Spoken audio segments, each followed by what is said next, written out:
All right, so let me introduce myself before we really kind of dig in.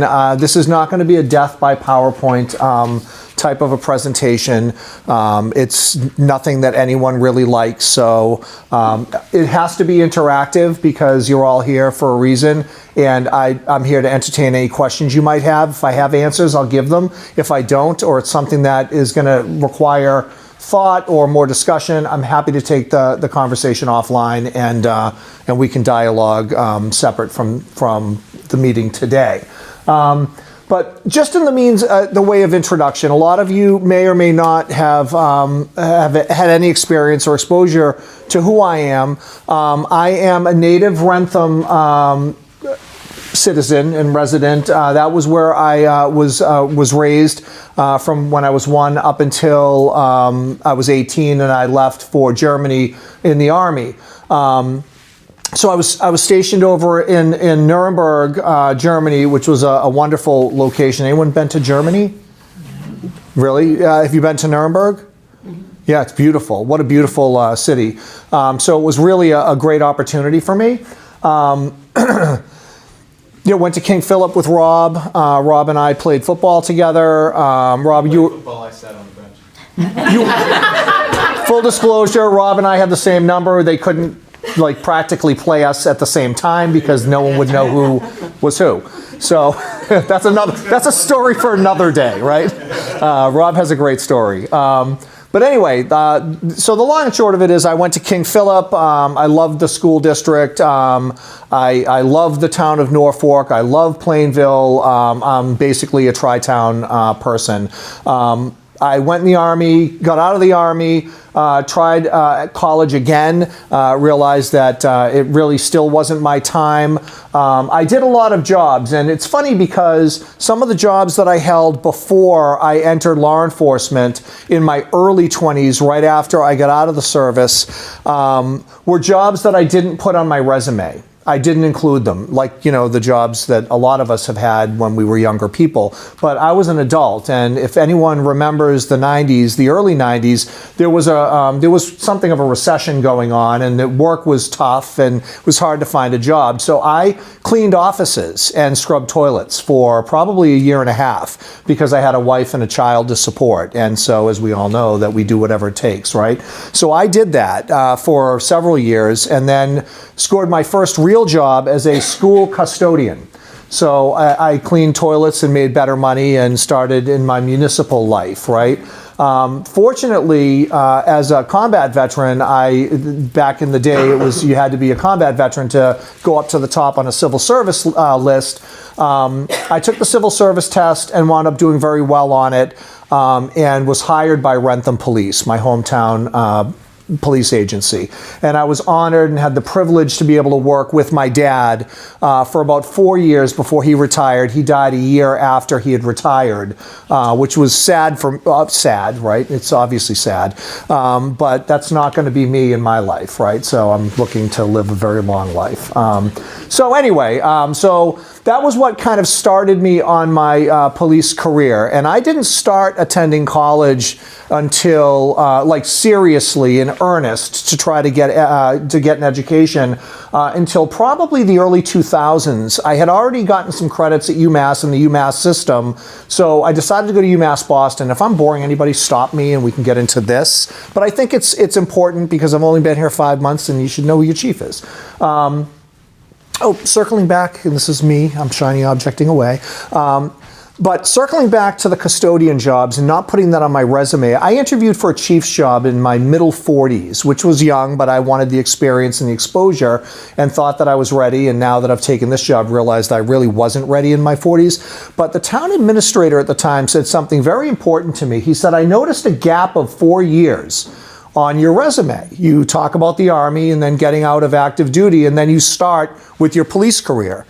And I said, well, I thought that was really the only relevant experience. Well, what did you do before that? And I told him that I was kind of embarrassed. I'm like, well, I was a custodian and I cleaned offices and basically bathrooms, restaurant bathrooms and kitchens. And he said, that's the most important part of your life story because it tells me you know how to work with people from all walks of life because you've walked all walks of life. And that was really the moment where it was like, wow, yeah, being a custodian, right? I think it was said once, never think you're smarter than the guy sweeping the floor. So true, right? And that's a life experience that I had that is, you know, you always thank your custodians, right? Because they keep the building clean. So that's kind of me circling back to that.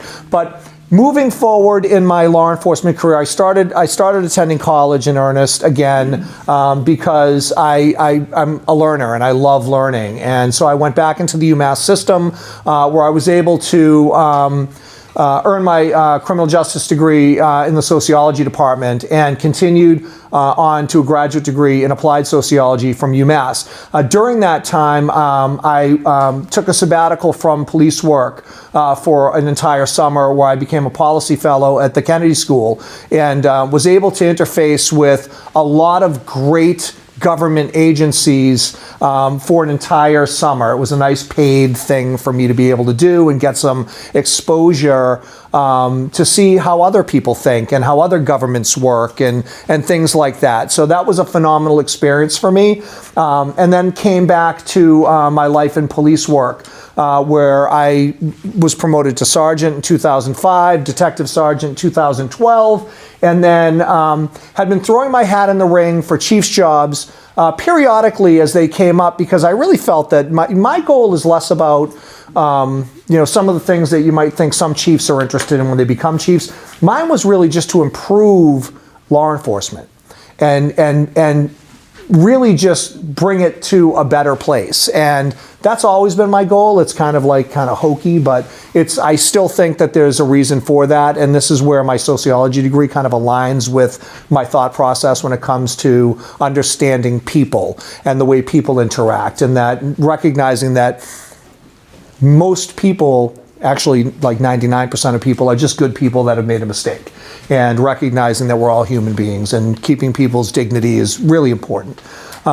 So I decided to keep on trying for these chief's jobs, and I was always a finalist, like always the bridesmaid, never the bride. Never wound up getting the job, but it was fun. It was. I learned a tremendous amount, and when I took the Lieutenant's Assessment Center in Holliston, I competed for the chief's job in Rentham against the deputy, the 2 lieutenants, and other sergeants. I came out number 1. But it didn't work out for me because they already had a deputy chief, and it made practical sense to the town to make the deputy chief the chief. There's no ill will. I get along with the chief in Rentham. We're very close, but it was rank locked at that point. I'm not going to be able to move any further here. I took the lieutenant's process in Holliston, became the operations lieutenant there. And one of the last questions that the human resource director had asked me before I left the interview process was, if you don't get this job, how is that going to make you feel? Like, how are you going to feel about yourself and about the profession if you're not the person selected? I said, well, I'll be honest with you. And this just came out of nowhere.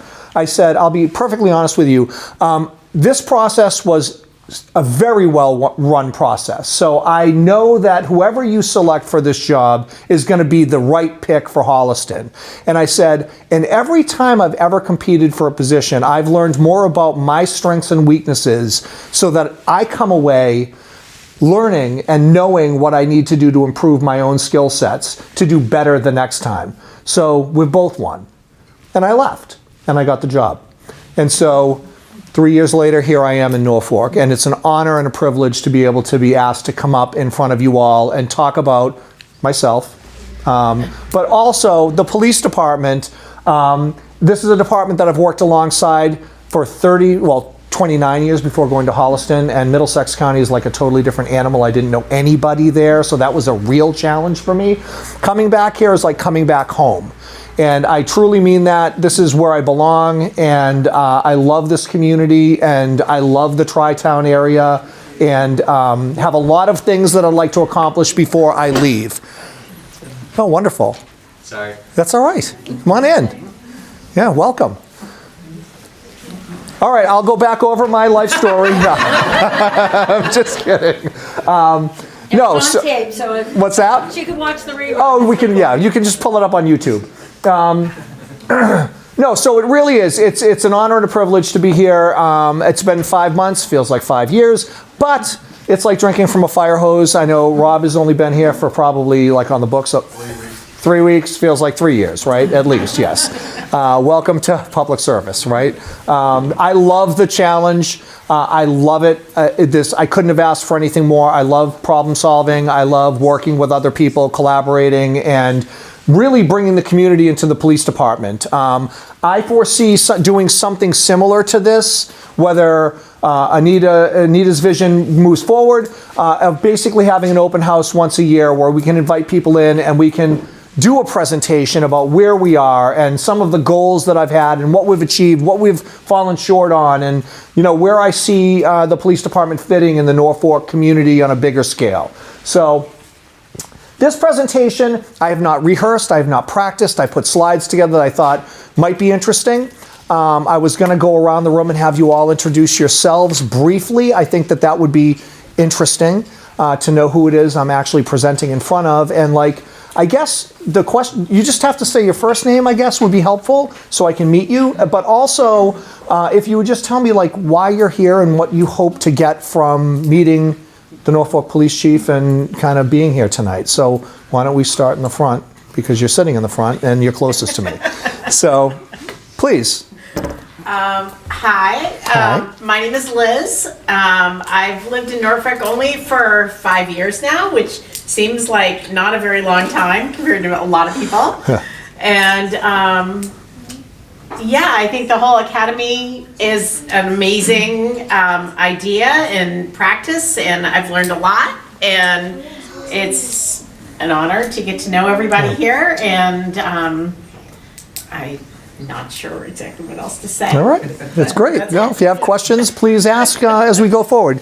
Yep. Donna, I've lived here over 60 years. Okay. I'm involved in public access television, camera, and I have a couple of shows in mind. Nice. Great. Awesome. Well, thank you for being here. Mary Ann, I've been in town 37 years. I wanted to know what was going on in the town. I heard a lot of negative from people around the town, and the only way to find out what's going on in the town is so I did this. That's good. I've learned a lot. Yeah, great. Yeah. Awesome. Welcome. Yep. I'm Susan. I say the same, mirror what Mary Ann said about learning. I've been here 6 years, moved from Connecticut to here because my children and grandchildren are close by. So this is very different, and I want to know more about it. Great. There you go. All right. Awesome. Welcome. My name is Carla. I'm a retired nurse. I grew up in Easton. I loved my life in Easton, but then I moved to the city and worked for the federal government for almost 50 years. And I feel more comfortable in this environment in Norfolk. It's like Easton was when I was a child. Nice. And I'll say that my grandchild is growing up in this community, and I'm very glad for that. Yeah. It's scary when you hear what's happening around the world and the things that we can't control. And I don't feel that way about Norfolk. I think, even though we face some of the same issues, I like the pace here, I like the involvement. I'm looking for ways as a senior to be involved in my community, and Lord knows we have no control over the federal government, so. Yep. Good. Well, welcome. Thank you. Hi, I'm Francie. I've lived in town with my family for 41 years this month. Wow. I'm particularly interested in the Norfolk Police Department presentation because unfortunately, as Carla and I were just discussing, I have had to use the 911 emergency many, many, many times since December of 2019. Okay. I mean, I'm a regular. Okay. And We call you a frequent flyer in the business. well, I'm not so sure I fly. I try. My Apple Watch is, and my husband's, who's the person we usually call for, everything's all hooked up. I just talked to someone named Pam Yes. in Yep. his office Yep. about straightening out some of the new things that have cropped up in his medical history, and everybody is wonderful because of the aphasia. He can't always tell when actually 911 calls us before we have a chance to call. Oh, wow. Okay. Because the Apple Watch? Yeah. Wow. And because of the aphasia, he can't tell them what's wrong. So everyone comes. We get police, fire Yeah. EMTs. Great. And the next, and then usually it's the EMTs take over in the police department and the. So it's a good experience overall. So I'm sort of interested in the way you all work together and. Sure. Awesome. Great. Hi everyone, my name is Nick. Y'all know who I am. I've lived in Norfolk all 13 years of my life, and so I kind of just want to learn stuff about the town and all the departments and like see what that type of stuff was. So yeah. Great. Nice to see you. Hi, I'm Rob. I'm your new town administrator. Hi, Rob. I'm Anita. I've lived here, let's just say over 30 years, because it just makes me seem like I've lived here a very long time. I sort of stumbled into the select board, but it turns out I really enjoy being part of the community. And the reason we're doing the Citizens Academy is because you say transparency and people roll their eyes. It's like, no, I really want people to know what we're doing. And so that's what, it was inspired by some other communities, and that's why we got this going. So people knew actually what, all the good things that are happening here in Norfolk. So Great. Thank you. Just pleased to see this group here. Yeah. Okay, I'm Jake. I've been in Norfolk since 2009, here with my son Kai tonight. Just wanted to get an idea more about the things around town, so that was the idea. But Great. yeah, it's been a great opportunity. So, Cool. Great. Thank you. Hi everyone, Tidy Sigmund, I'm a member of the select board, and I have my 5-year-old son Lincoln here, who is a big fan of police and fire, so he's very excited to As he be should here. be. He's already best buddies with Officer Katie and Midge, so he's excited to hear about what you guys are doing here. Cool. Cool. Excellent. Well, welcome. I don't know if you all know you can eat whenever you need to, and if you want to if you think we should take a break before I've only got a Do people want a break, or are we good? Keep going. We'll- yeah, and listen, I don't think Just it's tell me rude to get up. something. I don't want to hear it all. Yeah, of course. So anyway, all right. So how are we organized? And I seriously encourage questions. If you have questions about the way we're organized and the things that we do that you might see on the slide, don't hesitate to just shout out or whatever, somehow get my attention, and I'm happy to answer any questions. But this is a typical police organization structure, right? It falls under there's a police chief. Some agencies have more than one. They might have assistant chiefs. They might have different section chiefs. Norfolk is not a large agency, and we can live with just one. Thank God. Deputy police chief, which is currently that is a vacant position here. We have one lieutenant who runs pretty much operations now, and more on the vacancy here. In a perfect world, the deputy police chief's role would be, grant writing, things like that, working with the school resource officers, and do other types of things, at least per the job description here in Norfolk. I'm reviewing all the job descriptions and the roles and responsibilities anyway. But yes, so that's that slot there. Lieutenant is in charge right now of operations, which is basically the day-to-day operation of the department, making sure that patrol is doing what it's supposed to be doing, detectives are doing what they're supposed to be doing, and that the basic operation is running smoothly. Sergeants. We have 5 sergeants on the department that all have, shift responsibilities. One sergeant is a part-time detective sergeant, so 2 of his days he's on the road on patrol. 2 of his other days he's in plain clothes assisting with criminal investigations with our full-time detective. And then we have 13 patrol officers, currently with 2 vacancies and one detective. Since my arrival here, we've had some staffing challenges. Nothing that's insurmountable, but we have had staffing challenges. We have a deputy chief that is probably going to be retiring this year. We have had 1 resignation. We have 1 officer that is currently out injured. Now actually 2 officers that are out with injuries, that's kind of where we're at right now. We have another officer that in July had transferred to the state police. So in terms of staffing, we're down quite a few. We have stuff going on. We have just hired an officer, and I don't know if you watched the select board meeting where I was able to, and very proud to introduce our newest officer, Antonia Zagami. She's phenomenal. She's actually working tonight. Is she working tonight, Joe? Oh, we had to move her schedule. Yep. So she's doing a field training program. Tony came from North Attleboro. She was an officer in North Attleboro for 5 years.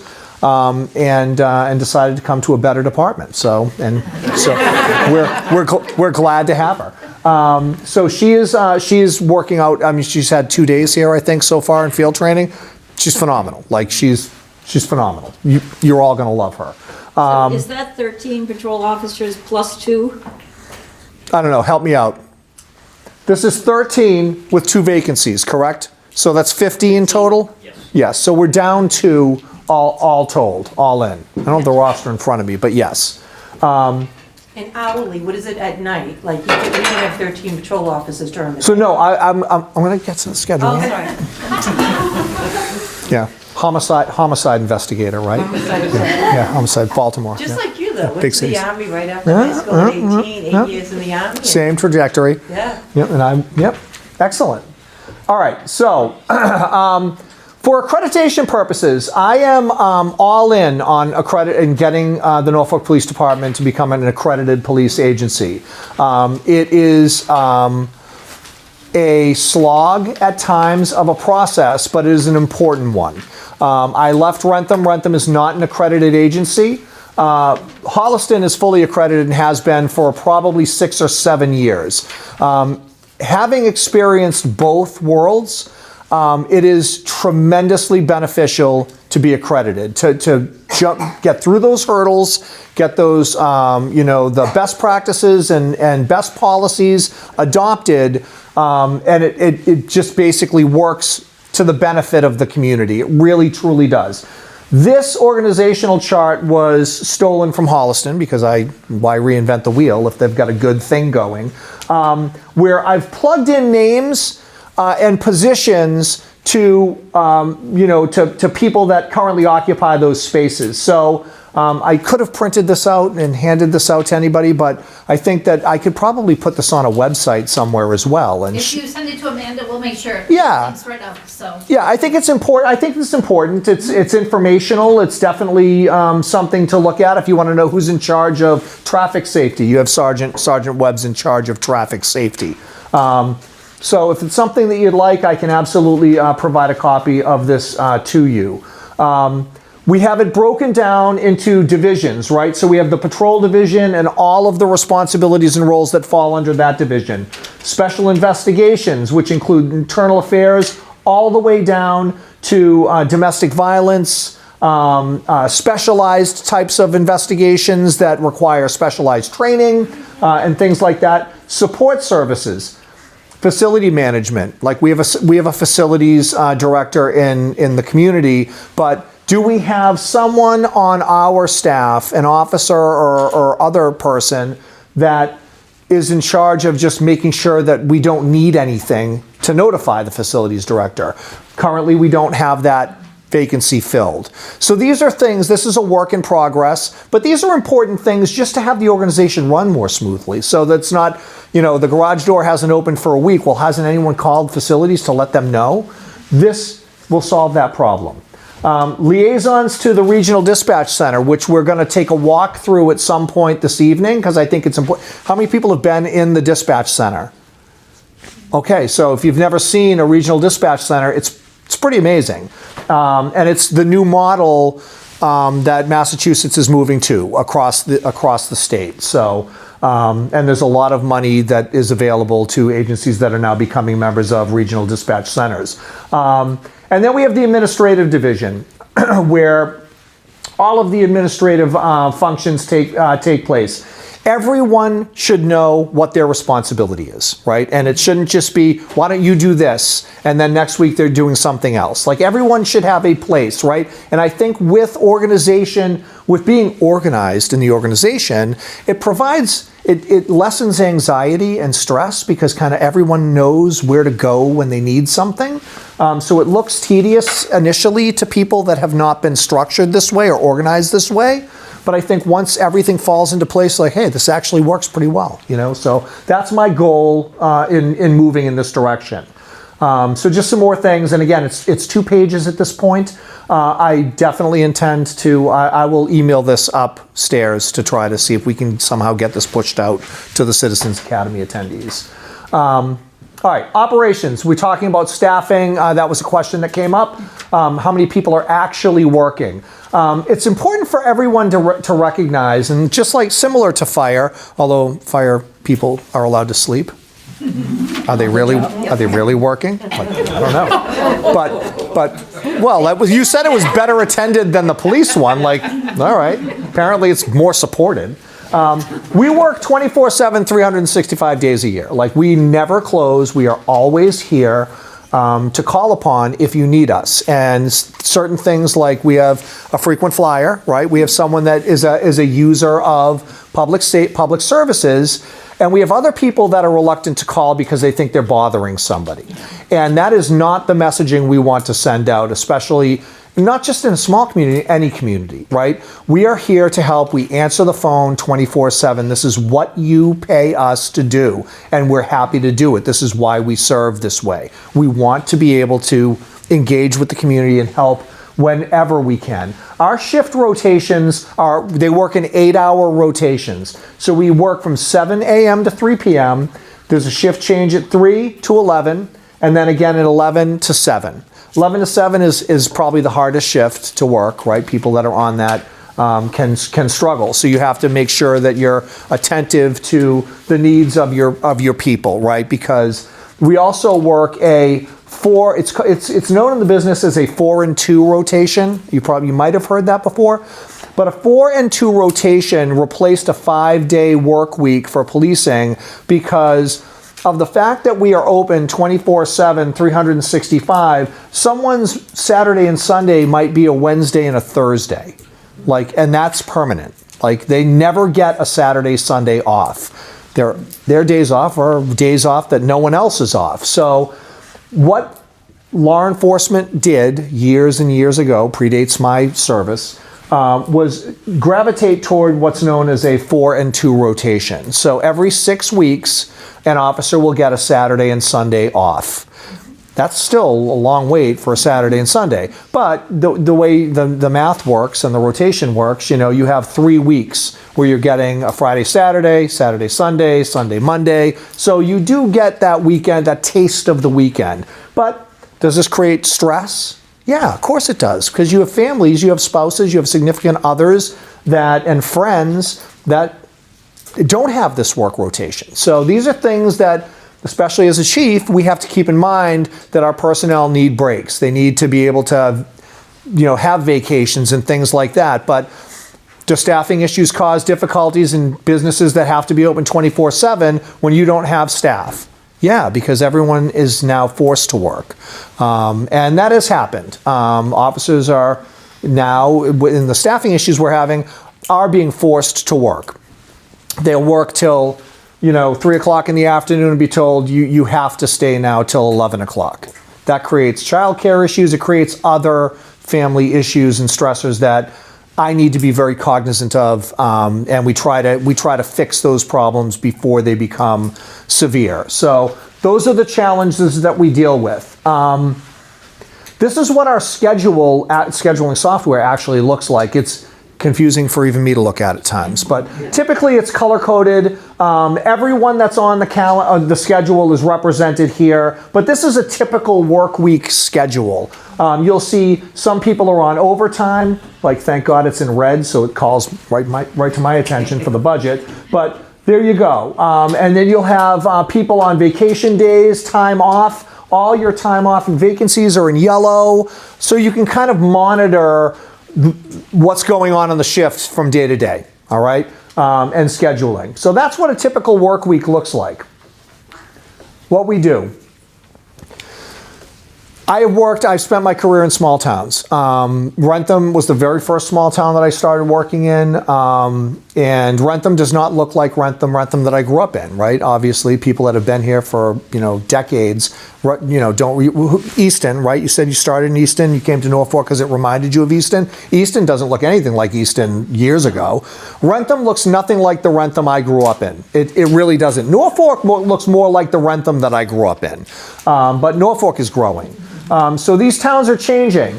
So what we do is what every agency should be committed to, right? Community engagement, right? A community policing model. Community policing, that term has been hijacked so many different times throughout history, right? Community policing originally was community partnerships to solve problems, right? To solve crime. And, we saw the Chelsea model start to evolve what community policing looked like.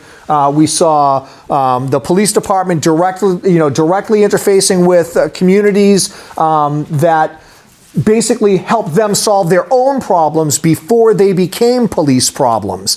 And now what we're seeing, community policing to a lot of people means I want to see the police in my community.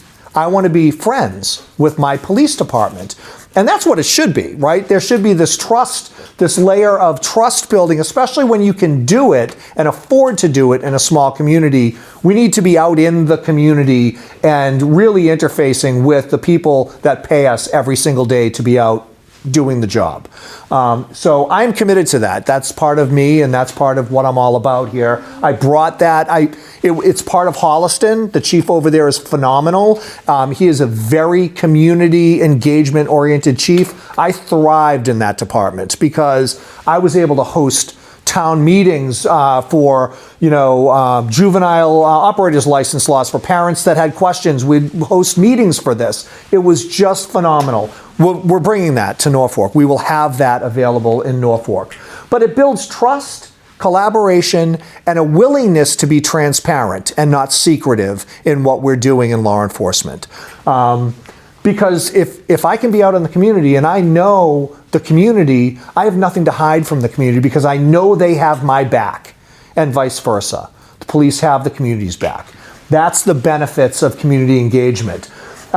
We are reactive, right? We are a reactive agency, which means we respond to calls for service, any call for service. Whether it's a cat up a tree, whether it's a medical, we all go. And that's not unique to Norfolk. That is basically what we see in most towns in the Commonwealth of Massachusetts. It's if it's a medical call, police go. Why? Because police are already on the road.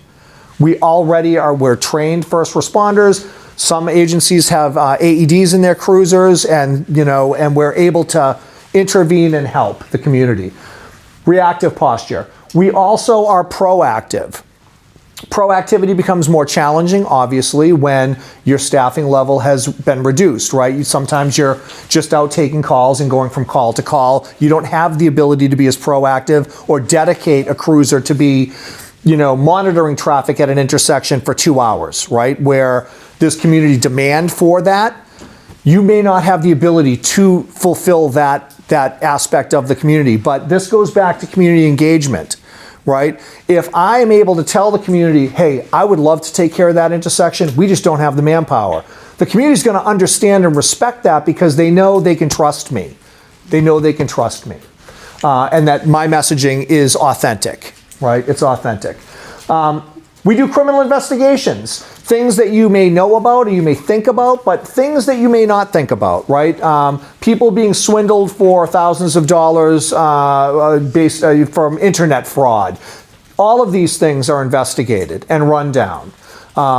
Many of you probably became aware of the arrest we had with the FBI downstairs. Did you guys see that? We put that on the Facebook page. We collaborate with other police agencies. We work in a collaborative world, right? We are a member of the MetroLEC community. MetroLEC is the Metropolitan Law Enforcement Consortium, where we share resources. If we were to have, say, hypothetically, a missing person or a missing child in Norfolk, well, how are we going to manage that? We have 3 police officers that are available right now on the road. Is that effective? No. We can call Metro. Metro will send out their child abduction response team. They'll send out investigative services unit. They can send out They can send out their recovery groups and teams and get canines on the ground. We are part of that consortium. We have officers assigned to it, which means we can bring those resources to our community. So we can expand and contract as needed for the needs of our community, which is phenomenal. I've been a member and a unit commander for Metro-Lec for years before I came here to Norfolk. I'm a believer in that. It's a great program. And it's local cops helping local cops. It's not the state police coming in, and I'm not disparaging, I love the state police, but the perception is state police come in, they break things, they leave, and now we're like, what do we do now? I don't even know who that trooper was. They all look alike. It's local cops helping local cops. So good stuff. We'll get there. We're a community resource. Obviously, Sergeant Schwinier is here with Mitch, and Mitch is a resource for our community. But we are a community resource. We're here 24/7. We're open at all hours. We get calls when the power goes out and people want to know when their lights are going to get turned back on. We look like the electric company? No. But we might be able to get answers for people. That is what our job is. It's just our job. And we love to do our job. So that's kind of in a nutshell about what we do. We provide an SRO. Katie is our school resource officer. They are usually, aside from Mitch, no offense, Joe, they're usually the most popular police officers in the community because they interface with the schools. The schools are the heartbeat of every single community, and I recognize that because they are, they're the heart of the community. Are they not? Like the school is the fundamental heart, right? It's like King Philip, go KP. And I'm a KP kid, so I'm glad to be back. But school resource officers, staffing levels have strained our ability to keep Katie in the school, right? We have to pull Katie out of the school to fulfill a road patrol requirement. That's just a reality of it, right? We would love to have her there full time. I'd love to have two. I'd love to have one dedicated to the elementary school and one dedicated to the middle school, but we're managing. We're managing. These are good things. These are good things for our community. Was that the DARE program? Is that what it's still called, or was that years ago? No, okay, I made you myself. So DARE is old, right? Okay. DARE. There's still people. There's still training for it, right, Joe? There's still DARE training. Officer Appel does a DARE program with each grade throughout the year. That's separate from her day-to-day school resource officer. Yeah, we could get into the weeds on DARE all day. I'm not, DARE is DARE. It's no longer a federally funded or supported program. I have one question Sure. about staffing. Absolutely.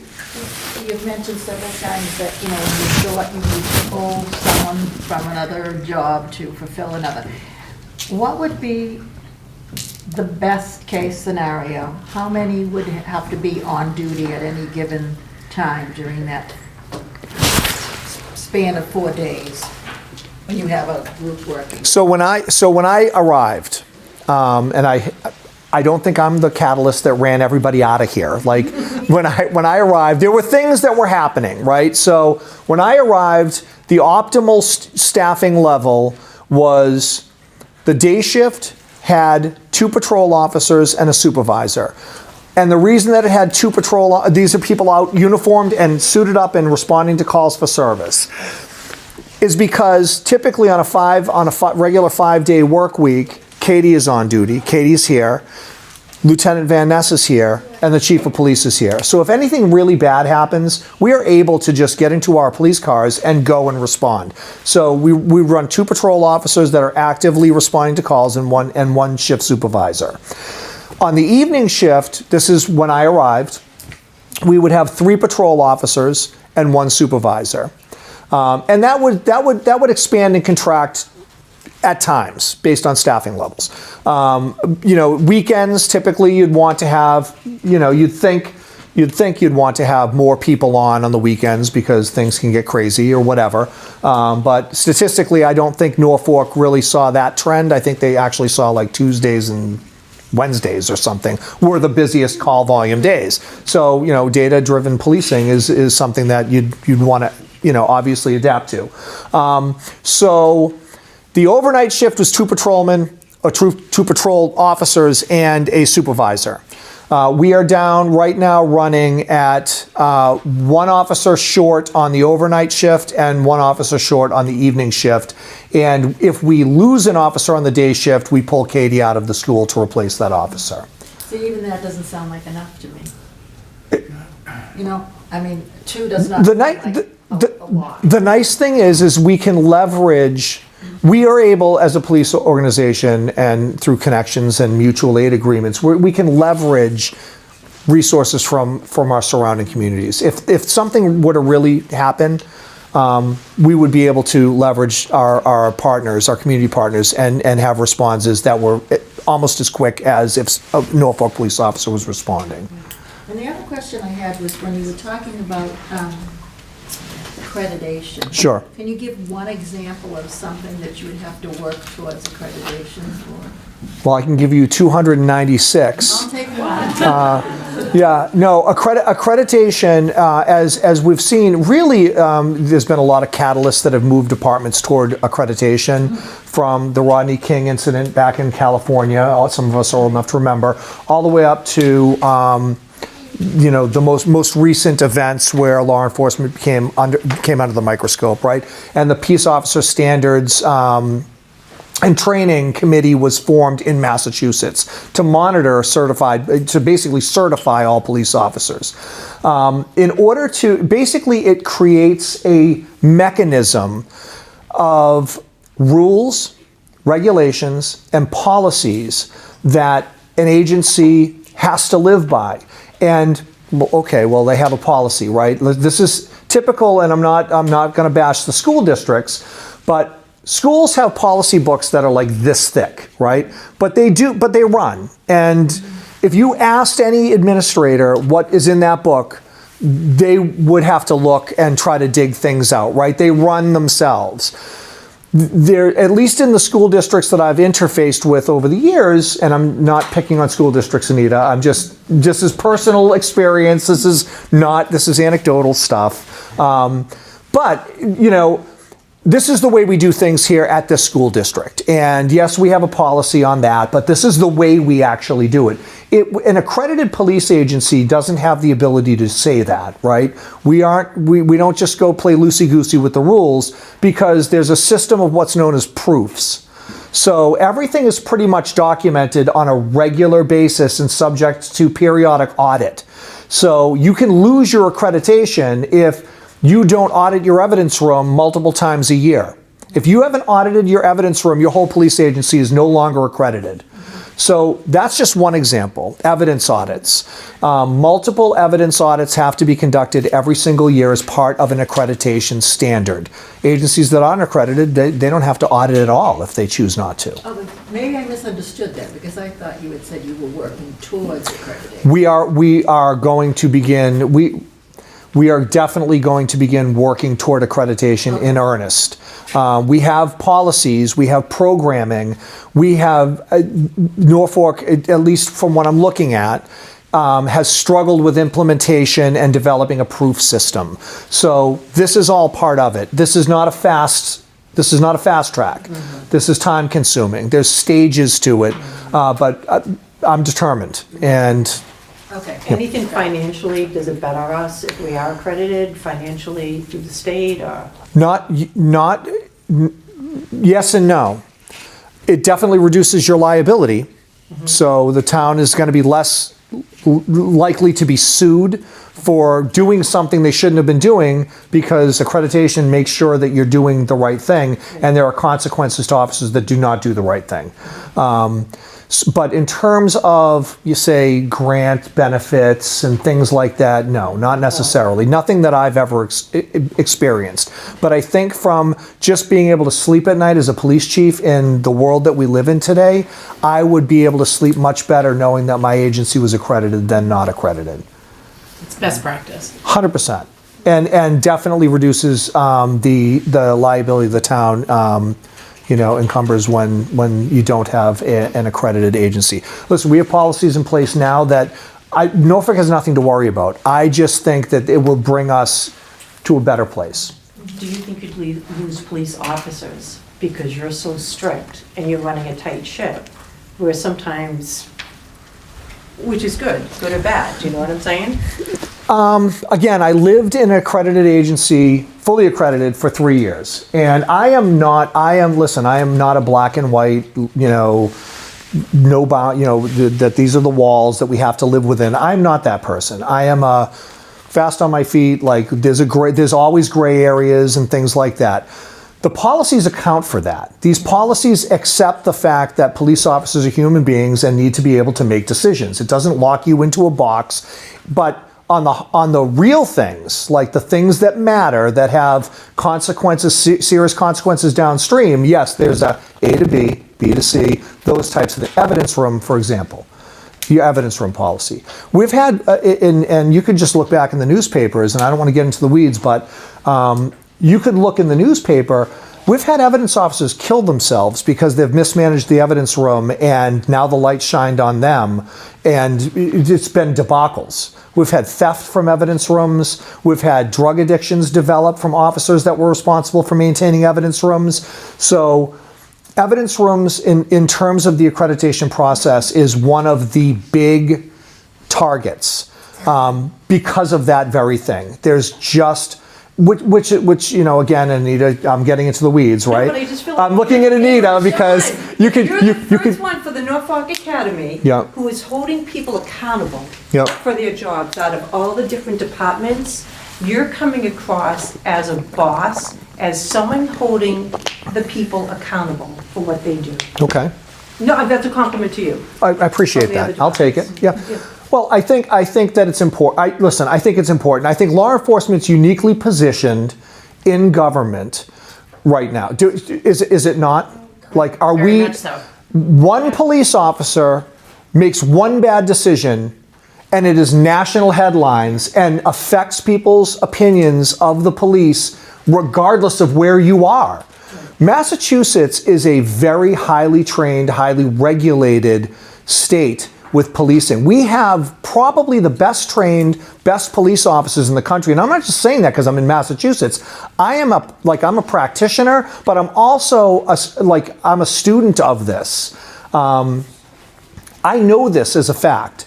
We have far less to worry about than some of the other states in the nation.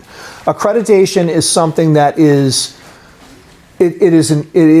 definitely something that is needed in law enforcement across the board. It's like body cams, right? I think it's being recognized that even in a small community like Norfolk, body cams are a game changer, and they're a force multiplier, and they're also going to help with transparency. No, I have a grant pending. I have no idea. I'm waiting. It was supposed to be.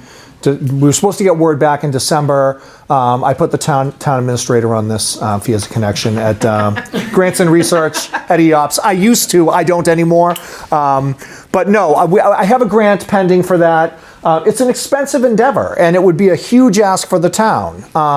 It's the grant that I've asked for is $180,000 for body cams, and that's for 25, and that's software and everything else. Is it worth it? Yeah. Can the town afford it? No, but there's grant money out there. So let me try to get the grant money, and then we can revisit that when we're in a better place in just financially. But yes, I think it's a benefit. I'm looking for them. Police officers want them. They want them.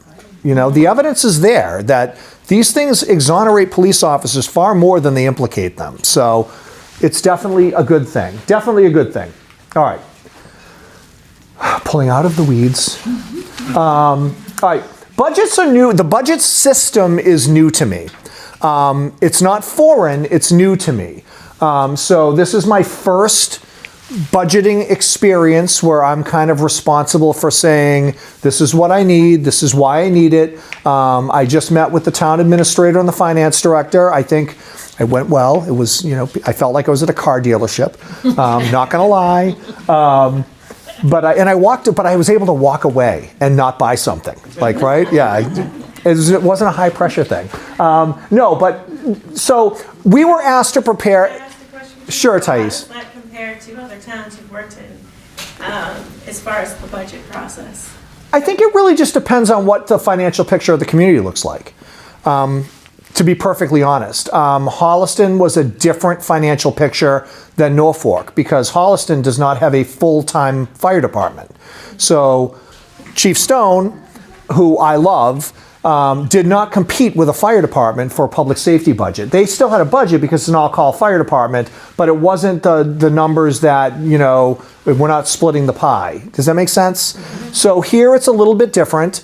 And the financial picture in Norfolk's different. The revenue streams are different, and you know it's a different picture.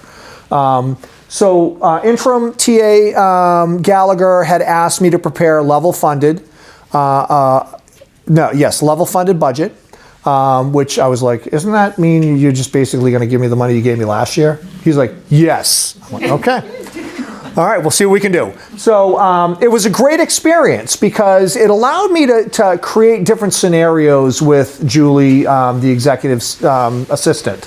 And so we ran through a lot of different scenarios. And, you know, I didn't understand the math that previous administrations here had used. So I developed my own math, which made more sense to me. Because if I'm going to be presenting a budget to the town administrator and the finance director, and they say, how'd you get this number? I want to be able to say, well, I basically took this and made this calculation, and it makes sense. The other calculations were like, where do they come up with this? Like, this is like, math can be hard, but like, this is ridiculous. Like, so hopefully it works. I'll know hopefully by the end of next fiscal year if it worked. But we were given a level funded budget. We came in over, obviously, but I don't think it was crazy money. So it was a great experience, to be perfectly honest. Working with Rob is a treat because I know he's a KP guy. He's probably as good at math as I am. And no, I'm just kidding. I'm kidding, Rob. The standards were different then. Yes, they were. They were more rigorous, right? Oh, yes. Anyway. So we prepared that budget. That was the only type of budget that we were asked to prepare for. And I think this is a great opportunity for me to throw out to all of you. Thank you for the capital request that I put in a special town meeting. I came into a situation and a circumstance that was dreadful, and the community made me whole. And I think that is great. We've already deployed brand new portable radios to every officer in the department, and we are starting to take shipment of the tower improvements that are so needed in the community to help service the community. So thank you all for that support.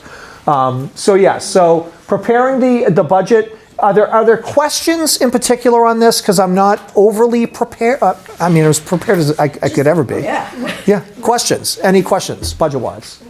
Roughly, what's the breakdown of that? Like, how much of that is salary versus? That's a great question. So I would say that 90 plus 92, 90 up to 95% is salary and budget. Rob, help me. Yes, I think around there, right?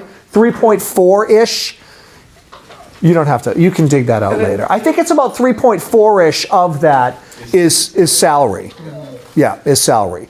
How much overtime do you do? How much overtime? Oh, here we go. Well, that's Here we go. People take maternity. You know, the wife has a child. Mm-hmm. You're understaffed. Family A leave. lot of it happens. Yep. Same thing at the fire department. Yep. How much overtime do you do here? Or do your employees? So I would be speaking out of turn if I tried to throw a number out right now. Like I honestly would. I could easily answer that question if I had my spreadsheet in front of me and tell you week to week how much overtime we're expending. Is it troubling for you?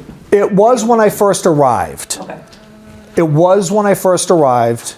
I have pivoted and made adjustments, much to the consternation of some of the employees here, but we've made some adjustments and we've brought everything back in line with where it should be. So, tough decisions, but hey, you got to do what's right for the community, right? So make sure your money's well spent. So no, I'm not nervous anymore. Overtime is overtime. It is part and parcel of this type of work because you make an arrest at the end of your shift, you're going to be there and you've got to pay people. So it's just the reality of it. It's not reinventing the wheel, but it is getting control of practices and things that had become systemic over years and over time. And I'm introducing new thoughts and concepts in to try to meet the town's needs and also pay people. Do you want Future, to continue with the financial questions? excuse me? Do you want to continue for the financial questions or come back to them? If there are any more, yes, go ahead, I please. just wonder when the union contract negotiations, like, where is that? Like, is it next year, is it? No, I think they settled a year ago, correct? Yes, it was a year ago. So we're a year into a 3-year contract. Okay. So another couple of years, thank God. So yeah, so we're good in that regard. And my thoughts are, I don't think negotiations here are contentious, and I don't think they've been contentious. I know some communities can get very mired down, but Norfolk is not that place. At least it's my understanding. It's just not. So Question? keep going. How many vehicles do you have, and does the department have to pay for the gas and inspections? The town pays for the gas. I believe the gas. Like your budget. Fuel does not come out of my budget. Fuel comes out of the overall. I would assume if it's similar to Holliston, the town purchases gas at whatever, probably through the DPW or through that branch of government. Rob, Anita, yes? Okay. Fleet size, I can't give you an exact number, and that's my fault. I ask Jay Keane all the time how many we have. Right now, I'm getting a list together, a 5 and 10 year plan for the town administrator that will have all that information. I'm happy to share that out with you. Anything else? Finance, budget? We have a lot of cars. We got a motorcycle, we got a lot of cars. Anyway, a couple of unmarked cars. How many cars go home?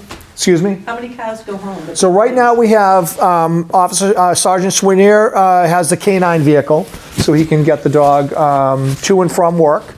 I have a take-home vehicle. Lieutenant has a take-home vehicle. Detectives have take-home vehicles. They're work use only. They're to and from work, and to and from work What only. about the sergeants? No sergeants, just, Well, Sergeant Schwinier right now and Sergeant Manessis both have assigned cruisers. Sergeant Schwinier has an assigned cruiser because of the dog. okay. The dog car has special compartments for the dog. And when I got here, you didn't have an assigned car when I got here, correct? He was putting Mission in his personal vehicle, getting hair everywhere, and I'm like, that doesn't make any sense to me. Like, Yep. if we have a dog, we need to have a car that goes with the dog. So, but detectives, best practice. Yep. Chief, lieutenant, 24/7 callback. That's really Right. the reasoning. Yeah. So. This is kind of random, but I was on the road the other day and saw a K3 car. What is that? Like, it wasn't this department, but there was. What was it? It had- K3? It's probably just the identifier, whatever the agency uses as an identifier for their cruisers. Oh, okay. I didn't know if it was Medway. like kind of. Is it a Medway car? Medway Police, they identify as K and then a number. Okay. Oh, okay. Yeah. Yeah. That's a random question, but it's a good one. Curious. Yeah.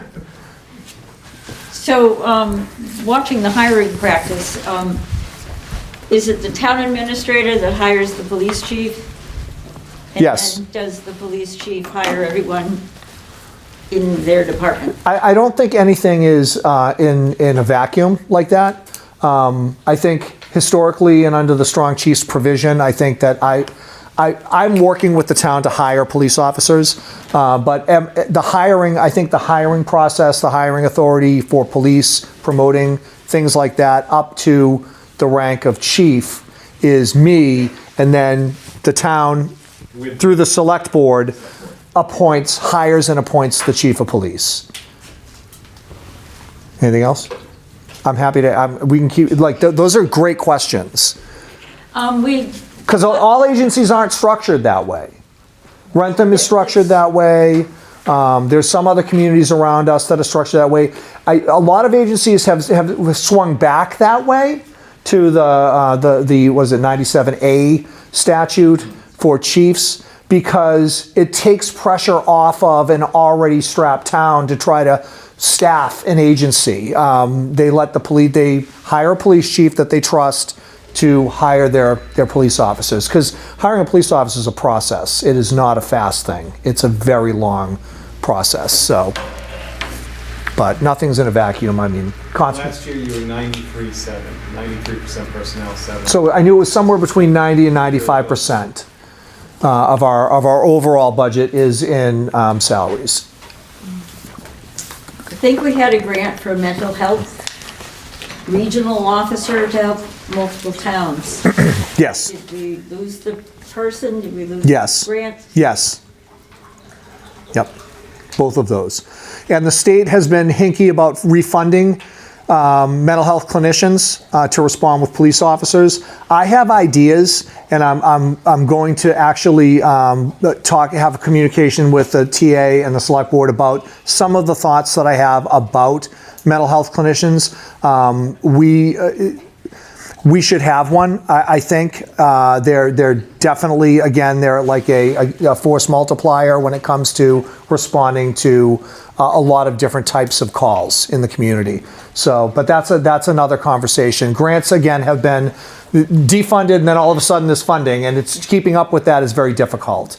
But where we don't have a program right now, that is not like at the forefront of my thought process. But I definitely want to have a conversation about bringing that program back to Norfolk. Anything else? How are we looking for time? 10 past 7. Do you want to take a break? Stretch your legs, get something to eat, drink, have a Nana Barrett cookie? Yes. Oh, yes. We take 5 minutes. Take 5. Stand up. Yes. All right. Where are we going in the near term? So this is budget stuff. I think we just talked about it. I was asked to prepare a level funded budget, what that was. And a lot of these slides, actually, I had a full departmental meeting. When was it? Last month? Yes. So, yeah. We had a full departmental meeting last month because I think it's important to have at least 2 a year where you have the whole team together and you kind of talk about where you're going. Like, what are we doing? So some of these slides are actually ripped from there because I think it's important to obviously let your people know, like, you may not think that I'm making good decisions, but you just have to have blind faith in your leadership to get you to where you need to be, because that's what they're paying me to do. And just have hope that I'm going to try to point the ship in the right direction, find true north, and get us there. With as little wailing and gnashing of teeth as we can possibly have. But it's for the better. Why was I asked to prepare a level funded budget? Well, the way it was explained to me was that we have a lot of things going on, but it is a perfect storm economically anyway, right? Massachusetts is not overall in a good spot, I don't think, financially. We've got inflation, we've got tariffs, we've got all types of things that are putting pressures and exerting pressure on the economy writ large. And so those things all affect us. And then we have Proposition 2.5. I have friends who are homeowners in Norfolk, and they tell me what they pay for property taxes. And I am never living in Norfolk. Like, it's a beautiful town, but revenue streams, right? Revenue streams. It's a predominantly residential tax-based revenue stream here. So these are big asks for the community because the community is bearing the lion's share of the burden for services to the town. So, and decreases in state aid across the board. Lack of commercial revenue streams. I don't know what the future outlook is for Norfolk or what the town leadership is looking towards, but commercial industry does bring money into the communities, and I don't know what we're looking at in that regard at this point. So we're hoping for a better outlook. This is a slide that I had in my team meeting, my full department meeting, to kind of like, I've met everybody, but I want them to kind of see that this isn't smoke and mirrors. I'm not just pretending. I'm a true believer, and as hokey as that might sound, I really want to move the ball downfield. I think that law enforcement has struggled for decades and decades and decades, and this was what I wanted when to be a chief, was to change it, like to, at least in the small world that I live in and operate in. Changing attitudes will change the culture, and I truly believe that, and I put that out to my people and said, listen, negativity breeds negativity. We can sit and complain about anything. We can all find something to complain about. And it becomes a cyclone, it becomes a black hole that just sucks energy out of an organization. How do I know? I've been in this organization for 32 years. Like, I know I've been in the black hole of municipal life and shift work. So I know what it is. It wasn't until I decided to make a concerted effort to be positive, because I'm a positive person, but to really make a concerted effort, even in the darkest times, to try to see the good in everything, in things, find something to smile about. And it really changed the way I policed, and it changed the trajectory of my career and my life. And so I really want to get that message out to the people that work with me, because no one works for me. They work with me. We're a team. And that's what I want this organization to be. Operations and officer accountability. We talked about accreditation. I don't need to go too into the weeds on this, but we are looking to revitalize our commitment to becoming accredited. I've already explained what that means and what that looks like. It definitely will help with transparency and community trust. Definitely. I'm a believer. Community engagement and partnership. I am actually kind of surprised that the police department doesn't engage more. I know they engage a lot, but like, we could be engaging so much more with the community, and I've got ideas. Trust me. So this is going to happen. I'm probably going to become annoying to the town about all the things that I hope to accomplish with community engagement. These are just some of the things that I did in Holliston that were not heavy lifts. You get a creative cop and you put them in a room and say, hey, brainstorm an idea to do something for the community. That's all I needed in Holliston to go do this. I did a caregivers night, which was just a night of talking about cyber and technology safety for kids. Like, parents came in. We had 60 people in the town hall, parents that were worried about technology. How do I give tech to my kids? What should I be concerned about? You know, what are the trends in tech safety? New drivers. How many parents of kids that are just getting their licenses understand the junior operator licensing laws? We had a block on that. We just did quick hits, and then we opened it up to discussion. It was phenomenal. We did a hidden in plain sight, where parents were able to come in and interact with different things that their high schooler might have in their room that are actually clandestine, drug hides and things like that. It was really, really nice. Protecting ourselves and our loved ones from fraud and online safety. I went and spoke at the Senior Center to a men's group. Yes, they have men's groups at the Holliston Senior Center. They just wanted a cop to talk to them about cyber safety and how to deal with phone fraud and things that concern our seniors in our communities. Coffee with a cop. We are starting that. I don't know if you're aware of that. I went to the Senior Center and said, put me on the calendar. At the last Tuesday of every single month, we are going to be there for an hour, and it's a free-for-all. You come and you can ask cops questions. You can and we'll have coffee, and they got to provide the coffee and donuts, but we'll be there. You put coffee and donuts out, we'll be there. And then the Handle with Care initiative, which is, Katie can probably speak to that. I'm a big believer in this. If you want more information about it, Google it. We brought the whole program to the Holliston Public Schools. It is definitely, it's a game changer for the way public safety interfaces with our school community in terms of alerting faculty to trauma exposure for our kids, and allows them to be able to handle those kids with care.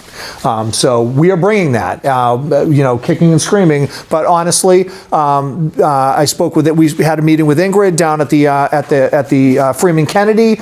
She seems like she's all on board with getting this program up and running, and we've already been working with Rich Strolay at the high school in the King Philip Regional District. I'm building this program out as we speak for our Norfolk community and also for the King Philip School District. So this is a good thing for our community. And we can talk offline about it if you need an explanation. I actually have a YouTube video that I made about it. Chief, can I ask a question? Sure. Schools, do you have any plans to do any type of active shooter drills or training in conjunction with the schools? I know they do lockdown drills, but is there anything that the police department can do or is doing already? Did someone plant this question? Like, I swear. it's like you just threw a. As a matter of fact, Katie just is getting me dates. At the end of the school year, we are looking to go to the middle school. We've gotten permission, really, to do this. We're going to do, my goal is, I'm collaborating right now with Rentham to do, it's predominantly going to be Norfolk responder training to active shooters or critical incidents that could occur at the school, at the middle school, but it's applicable to any school, right? So, but this is a great space to train in. And then have our mutual aid resources respond as well, and they're gonna go through the training as well. We can have an offline conversation about it, but I'm a true believer. So my plan is to do a training, a critical or crisis response training in the spring, at the end of the school year, after the school year, probably the week or two after the school ends, because having been a custodian, I know that janitors do not like people running on their newly stripped floors. So before they do any of that, we are going to go in and work there. And then in the fall, my hope is to do rescue task force training, which is this is the new national standard where we're able to respond with medical personnel and stop the dying should some incident, God forbid, occur in our communities. So this is all on the horizon, but yes, to answer your question, we are going to be doing this regularly. Is that a good answer or not a good answer? I mean, it's unfortunate that we have to do it. But we need to do it. Yeah. The reality is we need to at least do this training. Yeah. It's the ugly reality of the world we live in today. So yes, great question, and more to follow. All right, this was another slide. We're gonna revitalize the mission statement in Norfolk for the Norfolk Police Department. This is not gonna be an AI-generated screen grab off of another police department's website to say, we're here for transparency, clarity, serve the public.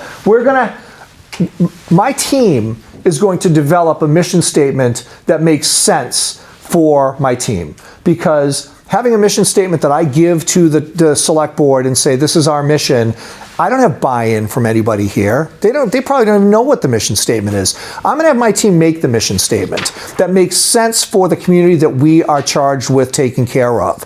And that will be our mission statement going forward. So more to follow on the mission statement of the Norfolk Police Department. Who we are, what we do, and where we're going as an agency are the three topics that I want officers to just submit recommendations to me, and then we'll game it out together as to what our mission statement looks like. It's not going to look stupid, it's going to look good, but it's going to be a good one that's meaningful for the people that work here. I just think it's a good idea. Metro-elect vacancies. This is the law enforcement consortium that I talked about.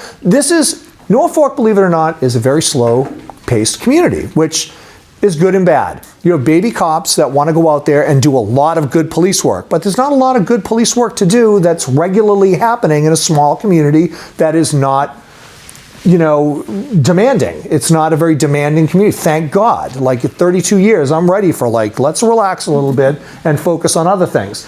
Metro-elect allows us to put our officers into collaborative environments where they'll work with other agencies, develop skill sets that they would not develop just working solely in Norfolk, and bring those skill sets back to our community. This is part of the force multiplier for critical incidents that occur outside of our community as part of the Metro-elect region. So if there's a missing child in Medway, our detectives might be on the investigative services unit, and they will respond to assist Medway. Make sense? And then we have reciprocity back. Are we paying for those officers to go there? Yes, we are. That's part of it. When they send officers to help us, are we paying their officers? No, they're paying their officers. Good stuff. Is that like SWAT also? There's a SWAT component of Metro-elect. Okay. So if we were to have an issue or an incident that required special tactics and things like that, we could call Metro-elect and they would deploy resources to assist us. Okay? All right. What have we done so far? I've already thanked you. Capital requests, portable radios, infrastructure for towers that were over 20 years old and no longer and beyond they've outlived their service date. Thank you again. Like, I can't thank you enough. This is the safety of our officers and our people. This is an image of the radios. Those are not our towers. It'd be kind of cool if they were, but they're not. This is an image of what our radios look like, just in case you're interested. They are Motorola radios. They are compact. They are rugged. They will last long after I have departed from the community. Thankfully, Motorola radios, you can't kill them. You can't kill them. So that's great. I did apply for a grant. I'm kind of proud of. There was a Maya grant. Maya is our insurance group for health insurance. They have, I found out they have a $10,000 grant that they award to communities. I wrote a grant application because I was in crafting my budget with Julie for Rob in the conference room, and we have little tiny TVs in there that we were trying to share, and I found myself sitting at the edge of the conference table up on this, because I'm old, and and I can't see, and I'm like, I might as well just be looking at my laptop because this is crazy. So I said, you know what? There's a grant. I'm going to try to write a grant. I got an 80-inch touch board, smart board. If educators know smart boards. These are game changers. We had one, again, I keep saying this in Holliston, we had one. Infinite resources. No, theirs was a grant purchase as well, but the ability of that smart board to help with our training, to help with critical incidents, it is a board. It doesn't do that. It is a board that is completely interactive. It is like one giant tablet. You can put Google Earth up there and strategize. And if you have a parade in town, you can look at it and show the community. I wrote up a grant. It was beautiful. It was just such a well-written grant application. Because it really was. I'm patting myself on the back. Because it had to relate to body cams. And I'm like, I need a smart board so I can actually see. We don't even have body cams. So I wrote the grant application up. It's just funny. I wrote it up, and listen, I wasn't lying. It's part of our mission to become transparent. We will use that smart board, and I promised in my grant application, if you give us this smart board, we will use the smart board as part of our community engagement commitment that when we get body cameras, which I have a pending grant application that I should have already got notified on, when we get our body cameras, we will, if citizens want to come in and review body cam footage, or we need to show body cam footage publicly or to the town leadership, we have a mechanism in place to do that. Put it on the big screen, pause it, draw on it, do all those fantastic things. I got a phone call from Maya. We've reviewed your grant application. I'm like, okay, we really want to give you the money, but we've never approved anything like this, and if we do approve it, and I want to approve it, you can't tell people that we gave you the money for that. Because I don't want every single community that's a Maya community applying for a smart board. I'm like, I promise, I will not say anything about it. I'm telling the citizens. And now it's going to be on YouTube. This is part of Anita's editing, magical editing. No, I'm kidding. But anyway, so yes, it is a game. It's downstairs. We'll do on the tour. I will show you the smart board. But no, it's a great thing. And again, if there's money to be found to buy things that help the community, I am all about grant applications. It's just a smart way. If there's money, I'm not going to the town to ask for body cams. If there's grant money and I haven't asked for the grant money, I'm asking for the grant money before I go to the town hat in hand and say, I need you to give me $180,000 for body cams. Hopefully we're going to get the grant for that and we'll be good to go. So we got that. Taser 10s. We are going to be upgrading to Taser 10s. Axon has the Commonwealth and really the nation in a pickle. They make tasers, and they design them to come to an end of life when they decide they don't have enough money and want to make more money. And they say, we're not going to support tasers, the tasers you currently have. So again, in an effort to future-proof Norfolk with less lethal we are going to be moving in this direction to upgrading our tasers from Taser 7 to Taser 10. Safer for officers, safer for the public. I'm a believer. I wouldn't put it out there if I didn't believe in it. If you have questions, we can take them offline about less lethal and use of force stuff, because we could talk for decades on that. Again, Axon is the body cams that we would be moving to. So it's a one-stop shop. They would own our taser, well, not own them, but they would be the basic server for our tasers and our body cams. And it's one single platform that interfaces together. DA's offices can access it. It's just a whole thing. But it makes smart sense to stick with the same vendor. Again, changing attitudes are going to change the culture. I've made small incremental changes to the way we do business here during business hours. We don't have to get into the weeds on that either. And this is another slide that I basically put to my team. Allow yourself to be creative. Have ideas. You have the time to do that in a community that isn't, you're not chasing call after call after call. Like, you have time to be creative. Be creative. Come up with ideas to better help the community that we're serving. Make Norfolk PD the envy of your peers. Make it the place everyone wants to come to. How do we do that? You bring those ideas to me and I'll operationalize those. I will make those things happen. There we go. Community engagement projects, training, and everything else. We had money that Chief Hines had left in his bucket and I'm just throwing this out there at my peril, that was for uniforms and clothing. I will also say that when I came from Holliston, I repurposed my Holliston police uniforms and just had patches removed and new patches put on. Uniforms are tremendously expensive, but with the savings, I was able to order custom badges for every single officer on the department, 2 each, to commemorate the fact that they are serving the community and the United States in general on the 250th anniversary of the country, right? It's the Boston Tea Party motif on the back of the badge. It's the exact same shape and everything else. The badges are identical. Just a morale thing. I think a cool thing. Sergeant Schwinner is wearing his badge. His is bronze, like an older bronzed colored, antiqued. They're beautiful. And I think it's well received. So if you see an officer wearing it, you want to see it, just come ask the officer to show it to you. They're pretty cool. And yeah, together we're better. And that's not just us as police officers, that's us with the community, because we are the community.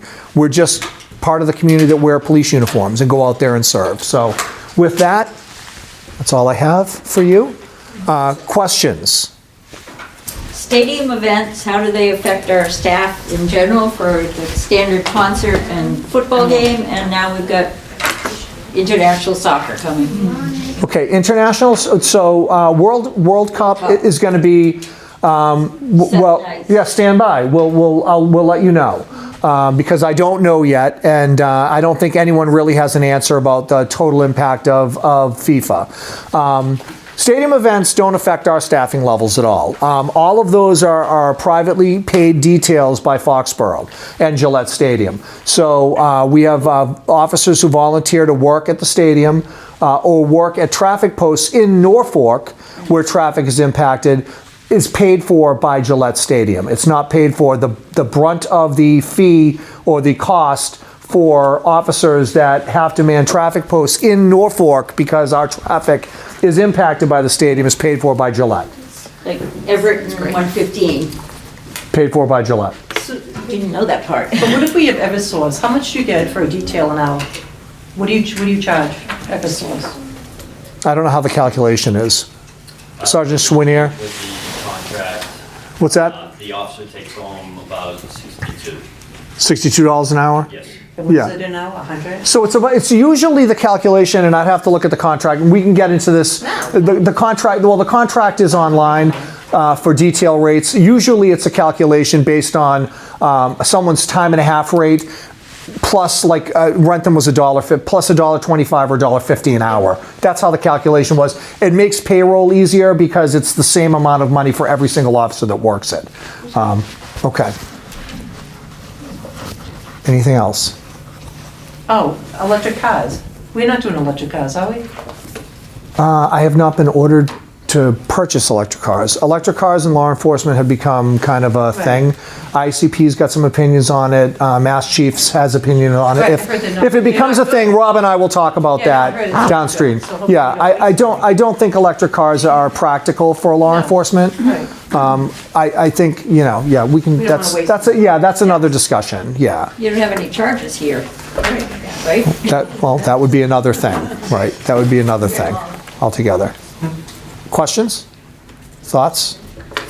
Was this what you expected?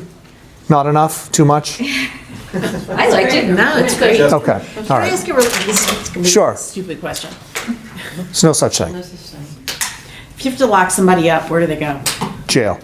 No, but where? Just kidding. In the We're door. downstairs. We're gonna see it. Oh, you do? Oh, yeah.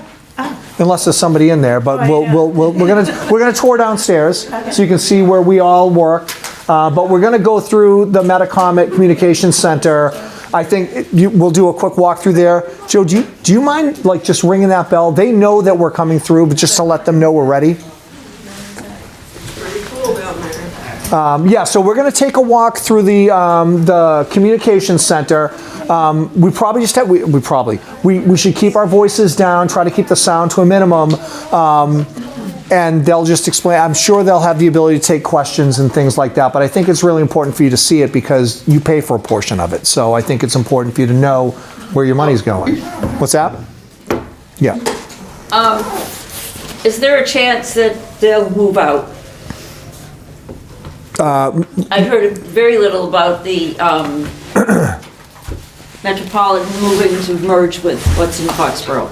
Well, there's a lot. I think there's a lot of there's a lot of background talk and discussions going on that I wouldn't be. I'm not equipped to even just to talk about it because I don't work for the regional center.